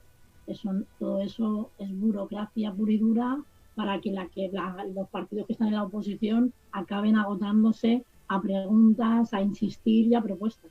Que se Yo, hagan propuestas de resolución y que no lleven acá y que no sean válidas políticamente porque, bueno, pues depende de si quiere tirarlas para adelante o no. Todo eso yo lo cambiaría completamente. al hilo de esto que estás diciendo, porque yo recuerdo al principio a nosotros que nos pasaba que queríamos una reunión, pues no sé, con el Calvet o el Ruiz cuando estaba antes, y pasaban 2, 3 meses. O querías una reunión, pues yo qué sé, no sé, con cualquier, eh, pues institución. Entonces decidimos ir a la vía directa, ¿no? Yo, por ejemplo, con el Perapadrosa en Transports, en Territorio y Sostenibilidad, aquel edificio creo que lo hemos ocupado 4 o 5 veces. Hasta en el ayuntamiento nos hemos metido en todas partes. Bueno, en el Parlamento no, porque. pero, pero bueno, Libertad de expresión. hemos estado ahí. Pero sí que es cierto, ¿eh? Porque, bueno, tienes que buscarte la vida para llegar al político lo antes posible. Al final creo que se ha vuelto todo. Nosotros hemos conseguido cosas, creo que, aparte de la fuerza que tenemos como sector, también desde élite hemos creado estrategias de cómo saltarnos pasos de la burocracia. Es decir, para llegar a la persona que es la que manda, pues la hemos tenido que poner un poco entre la espada y la pared, ¿no? De decir, bueno, sé que estás aquí, pues ahora. A alguno le hemos hecho cosas, pobrecicos míos. Pero creo que eso, con acciones como estas, como cuando le hicimos el scratch al Íñigo de la Serna en la estación de Francia, que lo rodeamos y no lo dejábamos salir, eh, a raíz de estas acciones sacaron una ley, que es la ley Mordaza, ¿vale? Que yo la he sufrido en mis carnes, del presidente de la Generalitat y el gobierno, que habla de las libertades y de que el Estado reprime, ¿no? Pues ese mismo gobierno a mí me intenta reprimir con un multón de 8.000 euros. Bueno, y es la primera. Vamos a ver si no vienen más. Pero, y cada vez son más grandes, ¿no? Eh, yo soy un defensor del derecho a decidir, lo he dicho muchas veces y he estado en manifestaciones independentistas defendiendo esto, ¿no? Eh, hostia, esto jode, ¿eh? Al Torra también le he hecho un scratch después de esto, en un acto que hubo. Bueno, Lucas estaba por ahí, me lo encontré de casualidad. Eh, se va a tumbar esta maldita ley Mordaza que realmente es como una pequeña dictadura, ¿no? Porque al final, si no podemos protestar, ¿cómo vamos a cambiar las cosas? Hay una cosa, yo espero que se tumbe ya, ¿eh? Pero hay una cosa que siempre me jode que no se saque a colación, porque creo que hay mucha gente que la padece. Y veía, por ejemplo, el programa de Bol que hizo sobre la cárcel y tal, y hay cosas de España que nunca se dicen. España es del países del mundo, junto con Estados Unidos, que más gente tiene en prisión, pero no es de los más delictivos. Es que tiene un código penal que es de los más duros del mundo. Y que tienes a robagallinas, como se dice tradicionalmente, atestando las cárceles. Y eso también es dinero público. Cuando tú decides invertir en mantener a gente en prisión en lugar de invertir en otros espacios del estado del bienestar también es una apuesta. Yo siempre digo una cosa, la derecha norteamericana no ha bajado la inversión pública. Lleva 40 años contando el mismo cuento. La ha redirigido. La ha redirigido del estado del bienestar a el estado de seguridad, farmacéutico, prisiones, etcétera, etcétera. Y eso es una apuesta. Yo creo que hay que cambiar la ley Mordaza y hay que derogarla. Pero sobre todo que la batalla de nuestro tiempo es otra. Es cómo garantizar que estos espacios que se dan ahora, que son nuevos, Twitter, redes sociales y tal, tengan un espacio de libertad y no tengan que rendir cuentas. Y eso está constantemente encima de la mesa. Y es siempre una posición de equilibrio. Todos hemos visto que en las elecciones en Brasil, en Estados Unidos, en muchos países empieza a haber una guerra sucia a través del uso de fake news, del uso de noticias falsas, de información no verificada, etcétera, etcétera, que pervierte la democracia, que cambian votos, el uso del Big Data, de todas estas empresas, que hacen anuncios sectoriales buscando qué sector social es más proclive a creerse esta noticia falsa. Yo creo que la democracia hay que protegerla, pero hay que protegerla de la delincuencia organizada, no de un tuitero o de un rapero que te saca un tema y te insulta, o bueno, te jodes y bailas. Es decir, todo el mundo abre Twitter y alguna vez le cae un insulto. A mí no. ¿Qué vas a hacer? ¿Qué vas a hacer? Meter a todo... Y luego también hay que decir que a mucha gente que se queja de que le caen insultos, cuando no los conocía nadie, estaban insultando a la peña en Twitter. Quiero decir, aquí ha borrado tweets del historial todo el mundo. Y por lo tanto, eso forma parte de nuestra sociedad, si quieres, de lo peor de nuestra sociedad. Pero es que lo peor de nuestra sociedad tiene derecho a expresarse también. Y luego, otra cuestión, que yo creo que es donde la ley Mordaza es más peligrosa, que es que restringe los derechos colectivos. Es decir, la ley Mordaza está diseñada básicamente para coartar la capacidad de los sectores sociales de organizarse y protestar. Gente que le supo muy mal los scratches. Pero es que si no hubiese habido scratches en este país, no estaríamos tan bien, ¿eh? Y si no hubiese habido gente, como decía antes, que cuando un domingo hay un desahucio en el Eixample va y lo para, en este país no sé qué hubiese pasado, pero estaríamos mucho peor. Y yo creo que eso, aunque a la gente que mande en cada momento le joda, claro que te joda. Es decir, el otro día se lo hiciste a Torra. Si un día nos toca a nosotros tener responsabilidades y tenéis un conflicto, pues nos tocará a nosotros, claro que jode. Pero para eso estás, ¿no? Es decir, es que si no permites que la sociedad civil se exprese, lo que estás haciendo es erosionar toda la democracia y erosionar la confianza de la ciudadanía en la democracia. Y luego te preguntas por qué la gente no vota. Si es que le pones 1000 barreras entre tú y la gente, 1000 barreras coactivas. Y por lo tanto, yo creo que hay que derogarlo. Igual que hay que derogar la jurisprudencia del juicio del procés, igual que hay que ir derogando toda una serie de reformas del Código Penal que lo único que han hecho es convertir a este país en el país que tiene más artistas en prisión, en el país que tiene más gente reclusa en prisión y en el país donde por poner unas marionetas te juegas ir a la cárcel. Y eso no, yo en un país así no quiero vivir, sobre todo porque a poquito construyes una normalidad que no es normal, como la rana que está en una olla que vas calentando. Construyes una realidad que no es normal, que no era normal. Si es que hay temas de punk de los años 80, es decir, tú escuchas Barricada hoy y piensas, joder, la que le caería hoy al cantante de Barricada, ¿sabes? Y están metiendo a gente un puraco judicial por un sketch en YouTube. Es decir, no es normal esto que está pasando y por lo tanto hay que ir demoliendo toda esa jurisprudencia que se ha generado. ¿Veremos derogada la reforma laboral?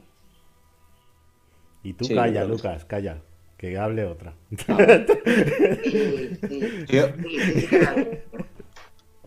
que la veremos. Creo que es un compromiso, creo que en materia laboral es el primer compromiso que llevábamos. Y creo que la ministra ha sido clara, se va a derogar. Otra cosa es que en vez de hacerse por decreto y en vez de hacerse de golpe, se va a hacer por trozos y con consenso de todos los agentes sociales. Pero sí que se va a derogar.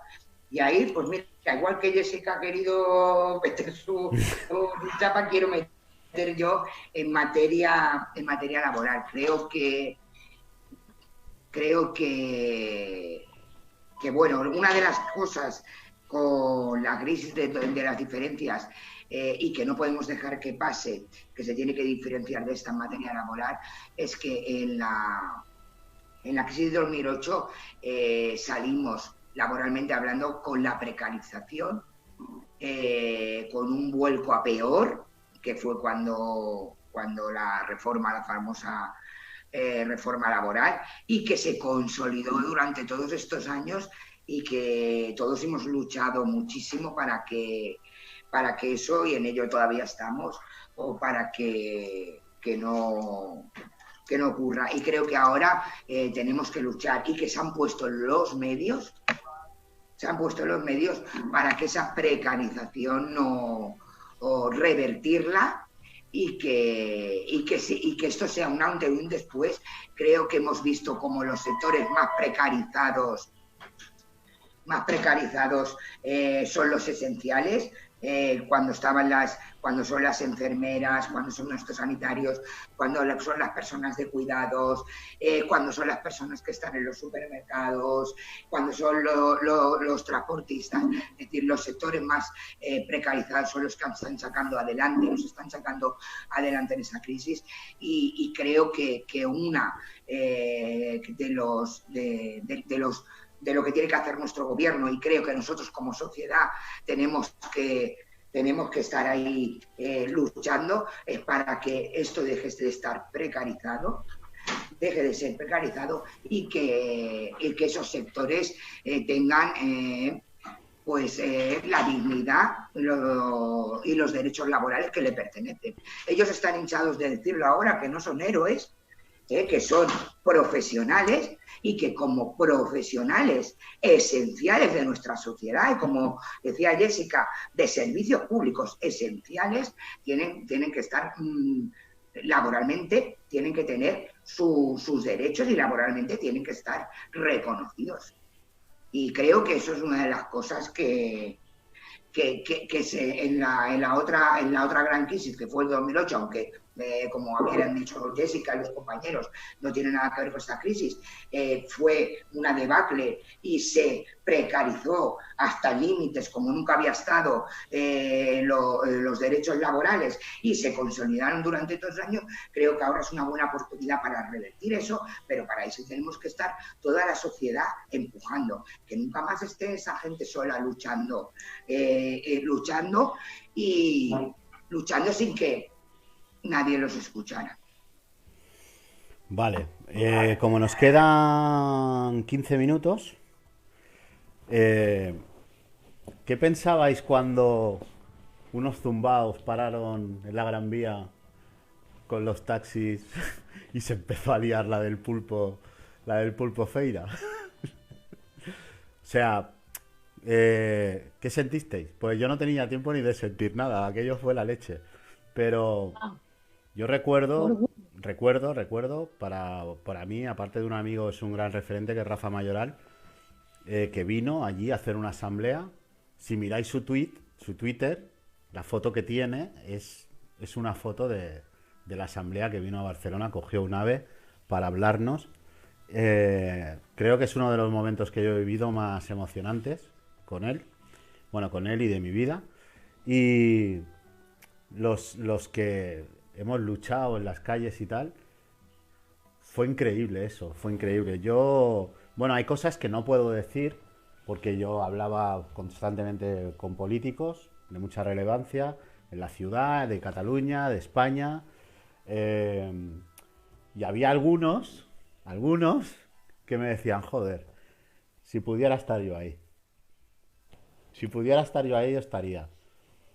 ¿Creéis que ha habido un antes y un después? Porque a nosotros todo el poder mediático nos criminalizó, sobre todo los 3 primeros días, porque también pasaron cosas que no tenían que haber pasado. Pero bueno, estos son cosas que pasan, ¿no? Como con los mineros y que nadie quiere que pasen, pero cuando hay un conflicto y hay una tensión que viene de lejos y hay una indignación y crees o parece que lo vas a perder todo, ¿no? Pues desgraciadamente ocurren cosas que no deben pasar. Pero, ¿habéis visto un cambio? O sea, el taxi creo que consiguió dos cosas que a lo mejor la gente no se ha dado cuenta. Conseguimos poner en el centro del debate político, recuerdo, bueno, que se hablara en los bares del conflicto del taxi, de la VTC, de Uber, de toda esta mierda. Pero consiguió dos cosas, que es que partidos políticos, tanto en el Estado como en el Parlamento, que estaban matándose literalmente, votaran algo a favor. Y en la huelga del taxi de la AMB en la Gran Vía no se vio ni una sola bandera.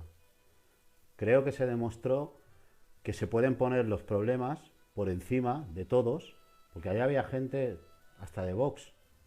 O sea, habría gente de todo, ¿no? Y creo que el taxi ha ido una lección que con el tiempo,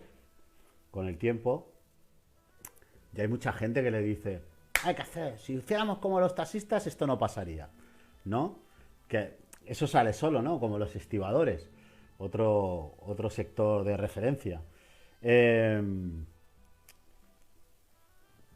Yo qué sé, creo que ese es el camino, y ya bueno, os dejo un minuto y luego os digo una cosa que os quiero decir.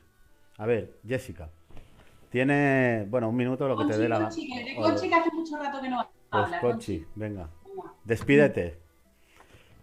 Venga, Un minuto no, lo que te dé la gana, yo no tengo prisa. vale. Bueno, la lucha del taxi, creo que, bueno, me tiré unos cuantos días por allí contigo, vi no solo la autoorganización, sino el cómo estabas gestionando todo eso, que la verdad es que sobrepasaba. O sea, la situación fue, joder, Fue el Corona Taxi, fue muy, muy bestia.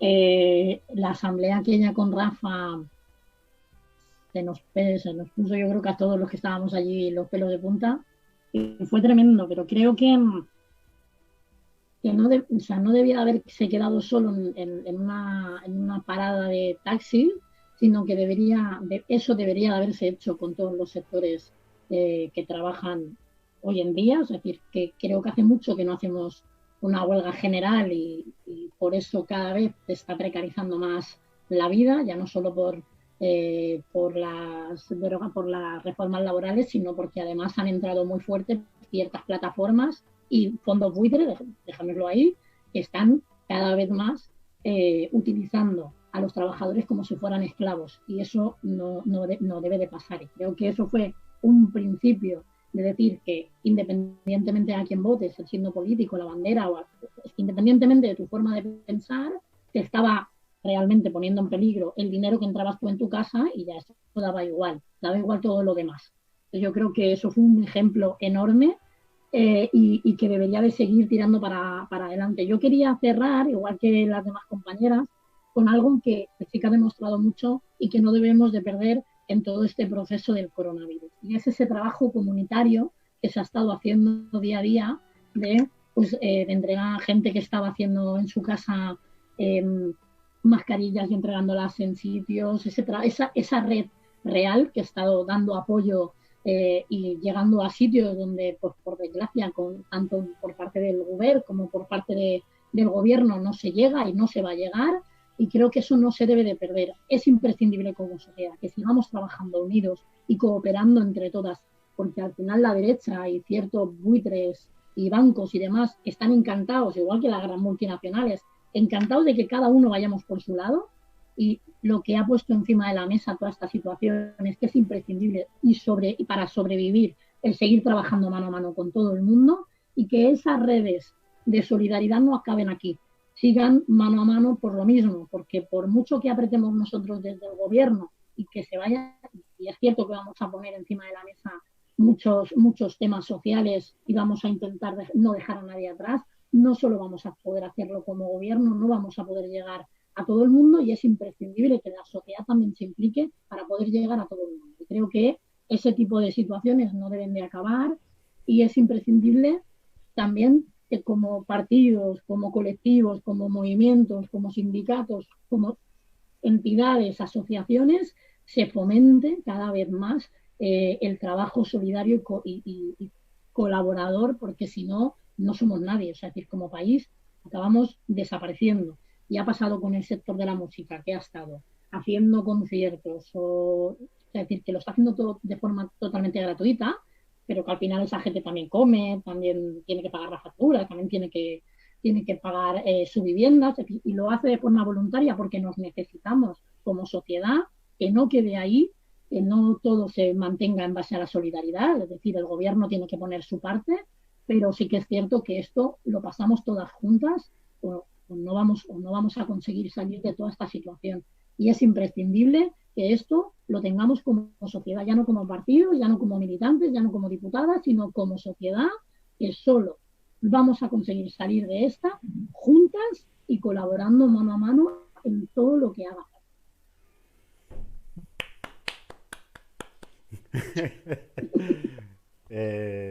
Bueno, vosotras mismas. Si quieres ahora voy. Venga.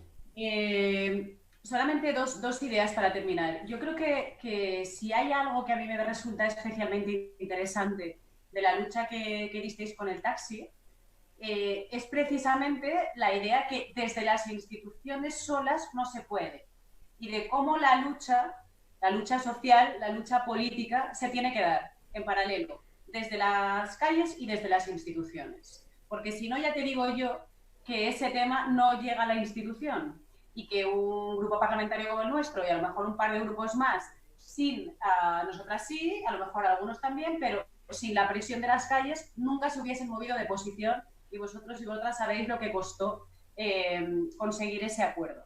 Y también hay otros temas importantes, por ejemplo, el tema de la vivienda. Ahora mismo todavía no hemos conseguido la regulación de los alquileres, pero estoy convencida de que eso será así, y no solamente porque está Unidas Podemos en el gobierno central, porque eso depende del gobierno central, sino porque, por mucho que nosotras queramos, si no hubiese presión en las calles para que eso sea, el PSOE no se movería. Por tanto, hay determinados temas que cuando tú has creado el clima social necesario y la gente lo ha convertido en sentido común, es que las instituciones no tienen más remedio, o sea, no le quedan más narices de aceptarlo, y por tanto es cuando has ganado la batalla. Por tanto, la lucha en las calles y la lucha de las instituciones se tiene que dar de manera conjunta.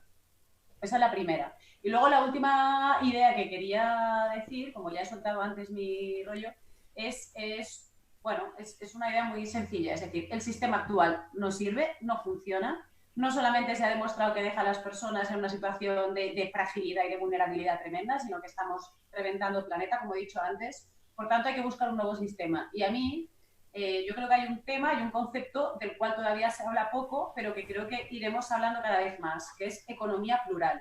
¿Eso qué quiere decir? Ahora, prácticamente toda la economía está absorbida por el sector privado, y, en definitiva, la economía plural, ¿qué es lo que dice? Bueno, dejemos lo privado para todo aquello que sea superficial, para todo lo que sea superfluo, y pensemos que hay otro tipo de economía que tenemos que hacer grande. Y aquí hablo de la economía pública, o sea, de todo el sector público, hablo de todo el sector comunitario, como también comentaba ahora Conchi, de todo el tema de las cooperativas que tienen que crecer y se tienen que fortalecer, y de todas las iniciativas de economía social y solidaria. Es decir, parece que solamente haya un único modelo económico donde el mercado, donde lo privado se lo come todo, y entonces eso demostrado que no sirve, que nos rompe, que es cruel, que es injusto, es decir, que hay que echarlo fuera. Dejemos lo privado para los caprichos, por decirlo de una manera muy sencilla, y que lo público, lo comunitario, lo social, lo colaborativo, lo cooperativo, sea realmente desde donde se gestionen los bienes comunes y los bienes esenciales. Eso es. Depende de quién te esté escuchando. Un placer estar aquí compartiendo. Digo que depende de quién te esté escuchando, dirá, mira la comunista esta. Mira, pues creo que si hay algo que ha conseguido el virus, tú antes me hablabas de lo que decía Guindos de la paguita, ¿no? Creo que lo que ha conseguido el virus es que estas, no sé, afirmaciones que a mí me parecen tan de sentido común, ya no sean clasificadas como de una ideología o de otra, sino que sencillamente estemos hablando de justicia social, estemos hablando de humanidad, estemos hablando de una cosa que ya se ha convertido en sentido común, que es en plan, gente, que no puede ser que no te puedas comprar una mascarilla porque no te llega, o que no tiene nombre que los repartidores de Globo se les esté bajando las tarifas, mientras ahora es cuando más se está repartiendo. Entonces, como hay cosas que ya se han convertido tan de sentido común que defender derechos, yo creo que dejará de ser tildado de una ideología o de otra y empezará a formar parte del imaginario colectivo y de decir, bueno, es que hay cosas que son básicas, o sea, no puede ser que no tengamos una industria en Cataluña porque se ha deslocalizado y que por tanto no tengamos respiradores para la UCI. Es decir, que es que nos estamos jugando literalmente la vida. Entonces, insisto, o sea, yo creo que economía plural, donde lo público, donde lo común, donde lo cooperativo, donde lo solidario crezca y donde lo privado pues se quede restringido a los caprichos o a lo superfluo. Y que paguen más buitres, bancos, todos que empiecen a pagar multinacionales. Bueno, buitres es el nombre y banco es el apellido. Es lo mismo. Que digo que buitre es el nombre y banco es el apellido. Bueno, pero sí, pero no. O sea, es decir, que hace poco vi una noticia donde la Zora, que es un fondo buitre, está ahora mismo diciéndole a mil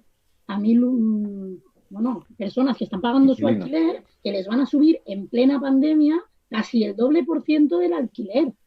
Un fondo buitre que le importa muy poquito de la vida de las personas, porque en plena pandemia, donde la gran mayoría probablemente de esa gente que está viviendo en esos hogares está sufriendo una crisis económica por la situación actual, porque habrá gente que se habrá quedado en el paro, habrá gente que se habrá quedado con ERTES, habrá gente que habrá visto su sueldo menguado. Entonces, tú, un insensible, aparte de que estás tributando en paraísos fiscales, vienes aquí a decirle a esta gente que pague el doble de alquiler.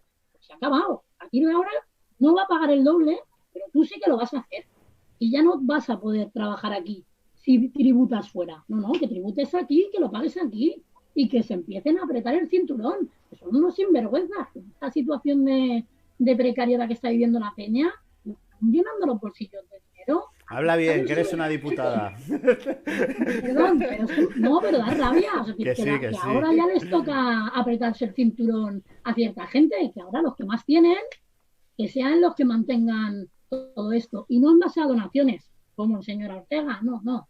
Aquí, hagan impuestos, como tiene que hacerse. Yolanda. Pues nada, ¿qué pensé cuando lo del taxi? Voy a pensar si estaba ahí contigo. Que tirabas unos petardos que había mucho ruido. Ya.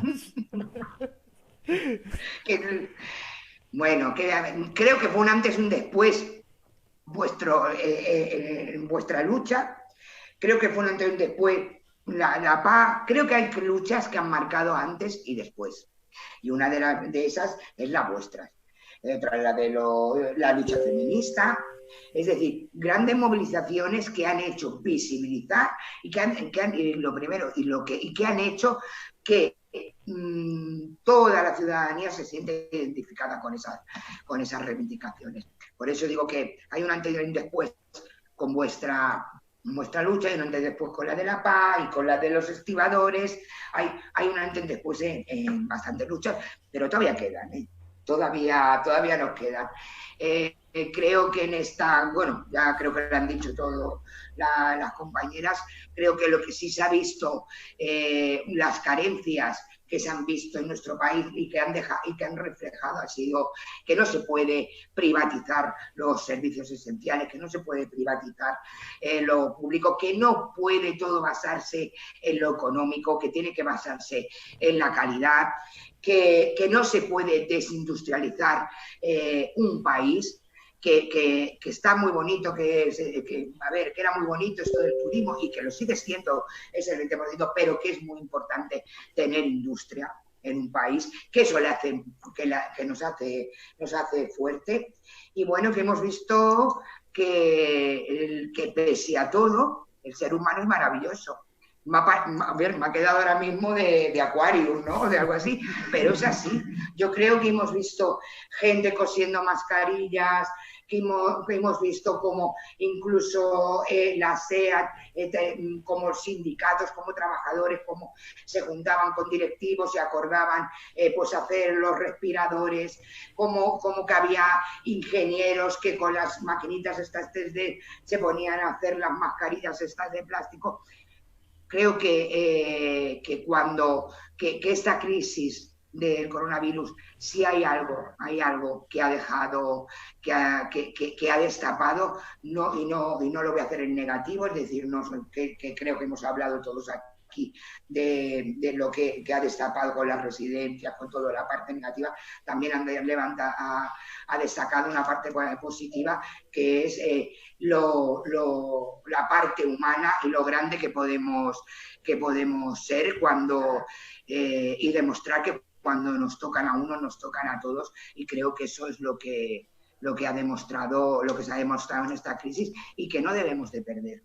Y no dejemos que nos metan árboles delante para no dejarnos ver que cuando salgamos, que esto haya un antes y un después, igual que hubo en esas luchas sociales, haya un antes y un después en esta crisis, y que todos sigamos trabajando unidos y que sigamos trabajando por el bien común, porque hasta había llegado un punto que la gente estaba solo luchando por el bien individual, y creo que esa es la gran diferencia, el que nos hemos dado cuenta que sin el bien común, sin estar todos unidos, sin remar todos a una, es imposible salir. Lucas. Pues yo creo que fue una victoria mucho más importante de lo que se evidenció. O sea, yo creo que es verdad que seguramente es el sector más fuerte que podía plantarle cara a la economía de plataformas, porque solo por el hecho de que si hay gente que tiene un coche que puede parar una calle con 20 coches, joder, ya es mucho más fácil hacer eso que si eres un chaval que tiene una bicicleta de globo, que cuesta más organizar algo, cuesta más parar calles, etcétera, etcétera. Pero yo creo que fue el primer sector social en España que cogió una economía de plataformas, a Uber, a Cabify, gente que viene aquí con fondos de inversión de miles de millones de euros, y le cerró la ciudad en las narices y le generó un problema político, y le generó que se tuviesen que empezar a legislar para echarlos del espacio público. Y yo creo que esa victoria, hostia, seguramente de las que nos va a tocar vivir contra la economía de plataformas es de las más importantes que ha habido. Y creo que fue la primera, y creo que se os dice poco, porque al final todo parece muy mundano, ¿no? Pues bueno, los taxistas están enfadados por sus cosas y tal, pero creo que a nivel político fue una victoria súper importante. Y yo creo que la gente que nos escucha hoy y que nos criticaba entonces por apoyarnos, se tendría que preguntar cuánto valdría un Uber hoy para ir al Mosies Project. Que está muy guay, que te ponen una botella de agua y te hacen sentir que vas en un coche con los cristales tintados y tal, pero a lo mejor te clavan 120 euros para ir al Moisés Broggi y no te los puedes pagar. Y eso es lo fundamental. O sea, ya no que tributen en paraísos fiscales, que eso ya es una vergüenza. Pero es que aunque tributaran aquí, es que es una vergüenza eso. Y más un sector del taxi que forma parte del tejido social de Barcelona. Que siempre que ha pasado algo, pues joder, ha habido taxis estos días llevando a gente en el hospital.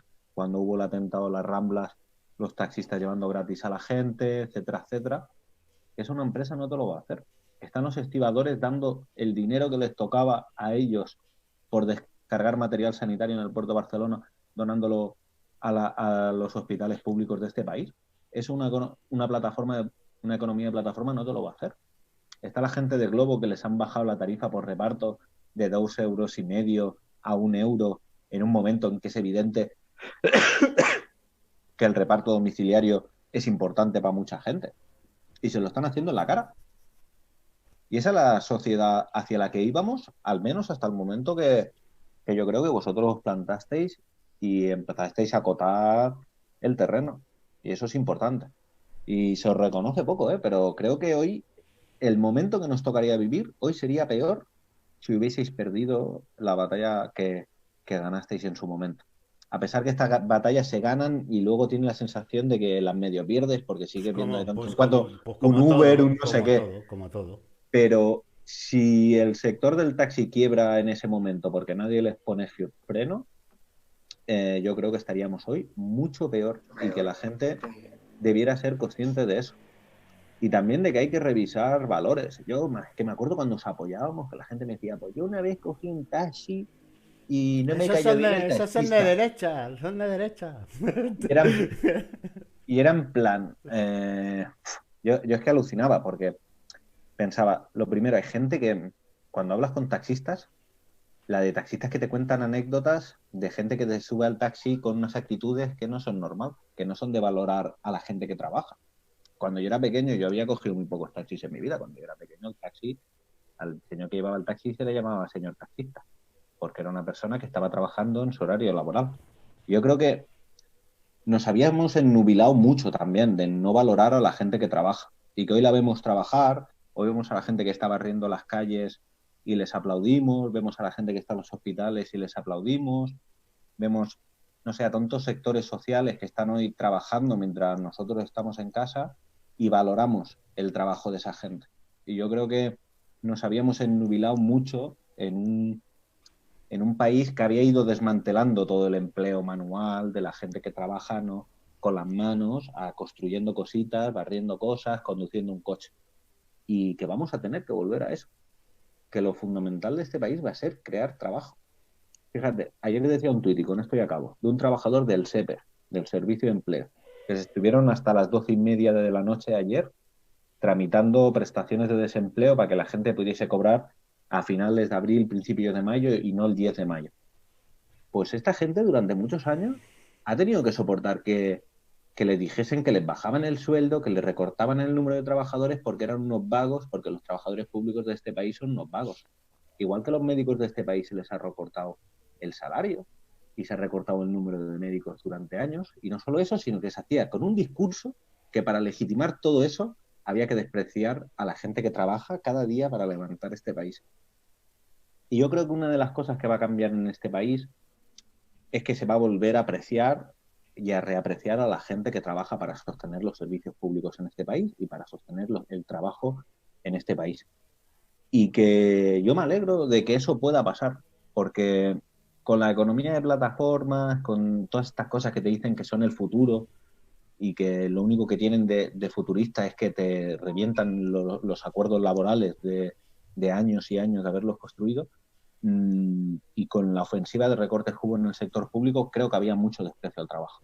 Y creo que la reforma laboral fue posible porque hubo mucho desprecio al trabajo. Creo que hacerle la contra a los estibadores y llamarles privilegiados y aburguesados y a los bomberos y a toda una serie de sectores sociales solo fue posible porque caló un mensaje de desprecio a los trabajadores, como si tu vecino fuera un vago o como si tú vivieras peor por culpa del quinto, que es médico y no trabaja lo que tiene que trabajar. Y yo creo que eso va a cambiar. Y en parte, y además lo creo en serio, es porque también vosotros ganasteis vuestra partida. Y habéis construido de eso una normalidad, porque al final lo más revolucionario de todo es que hoy los taxis están patrullando por Barcelona ofreciendo servicios y ellos no, o lo tienen que hacer escondidas, o lo tienen que hacer, y que eso genera una normalidad. Y al final peleamos para que las cosas generen normalidad, para que la educación pública funcione y no te parezca que funciona porque ha triunfado ninguna revolución, sino porque es normal que en un país haya trabajadores que no sean falsos autónomos, porque es normal que haya trabajadores que paguen impuestos aquí, porque es normal que haya sanidad pública y porque es normal que haya educación pública. Y yo creo que eso se ha ido construyendo con muchas batallas y que de este futuro que viene ahora, la vuestra ha sido esencial para frenar en seco una ofensiva que era intolerable. Muy bien. Bueno, pues nada, pues también os digo que yo hace, no sé, pues unos años atrás, yo tampoco iba a votar, porque no creía en la política. Y gente,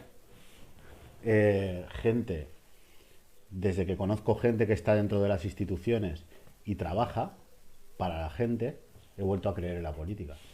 Y no hablo solo de Unidas Podemos, porque hay otra mucha gente que está dentro cuando ya eres interlocutor o estás en medio de todo el fregado, pues he vuelto a creer en la política.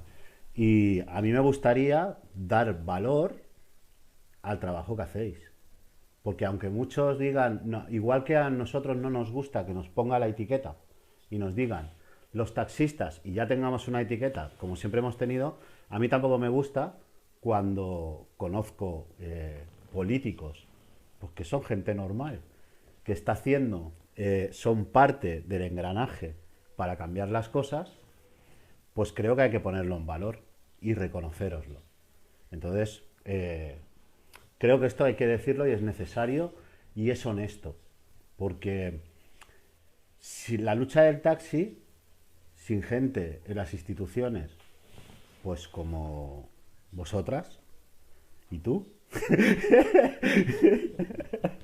sí, es que no lo puedo leer, no lo puedo, me sale solo, la tontería, pues no sería posible y hay que decirlo.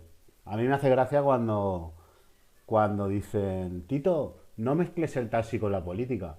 Joder, ¿cómo no voy a mezclar el taxi con la política? Si es que todo en la vida es política. Cuando llegas a entender esto, entonces es como que sales de la burbuja esa de esto voy a ponerme de perfil, voy a poner... Eso sí, luego señalo y me quejo. Luego me quejo. Por eso decía lo de la obligación de ir a votar. Para mí, al final, aquí no hay término medio. Claro que la opción de no ir a votar pues está ahí. Pero bueno, también está la opción de yo como político pasar de tu cara, ¿no? O sea, al final, si quieres derechos, también hay obligaciones. Si no hay obligaciones, pues posiblemente no tengas derechos. O sea, creo que esto funciona así. Y por eso lo he dicho, creo que tendría tendría que estar obligado, oye, si no puedo ir a votar, pues nada, se le hace un justificante, no pasa nada. Pero creo que tendría que ser obligado que la gente fuera a votar, porque todo depende de eso. Todo depende de eso. Entonces, bueno, ahí lo dejo. Es un pensamiento mío. Agradeceros el trabajo que hacéis, de verdad, de corazón. Y los que estamos ahí luchando, pues yo por lo menos personalmente me siento muy orgulloso de tener gente en las instituciones ahí peleándose, como os vemos, o por lo menos los que miramos o tenemos tiempo de vez en cuando de mirar qué es lo que pasa ahí para saber lo que podemos criticar y lo que no, y no de oídas, pues agradecéroslo. Igual que yo recuerdo otro de los momentos que no se me va a olvidar nunca fue la primera vez que ganó Ada Colau las elecciones, salió a Sant Jaume, allí, toda desencajada, y dijo, si no lo hacemos bien, salir a la calle a protestar, ¿no? Creo que a los 3 o 4 meses montamos una marcha caracol y cerramos Barcelona entera. No porque lo dijera ella, ¿no? Porque se dio la situación, pero vamos, que al final, pues, eso es lo que mola, tener gente en las instituciones que venga de abajo, que haya sentido, por lo menos, tiene que haber de todo, pero siempre es mejor, pues no tener tantos estudios, porque la mejor universidad que hay en la vida es la propia vida. El vivir las experiencias para saber lo que siente la gente y lo que necesitan. Y ya está. Que muchas gracias. Espero que os hayáis sentido a gusto en este invento de programa. Y ya haremos más, porque aunque pase la pandemia y todos volvamos a ser felices y salgamos a correr como Forrest Gump, yo cuando me abran la puerta no sé dónde voy a acabar. Voy a empezar a correr como un loco. Pero creo que de esto me quedo con este sistema para comunicar a la gente, porque al final es importante llegar a la gente. Y ya está. Que muchas gracias. Muchas gracias. A ti, hombre. ¿Vale? Venga, un besazo. Adiós. Chao, chao. Chao.